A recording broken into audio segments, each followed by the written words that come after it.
ஜனவரி மாதம் 4ஆம் தேதி 2024 வியாழன்கிழமை. மறையுரை சிந்தனை.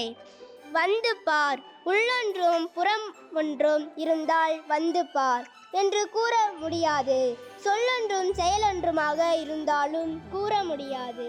ஆனால் இயேசுவோ புதிதாக வந்த இளஞ்சீடர்களிடம் வந்து பாருங்கள் என்றார்.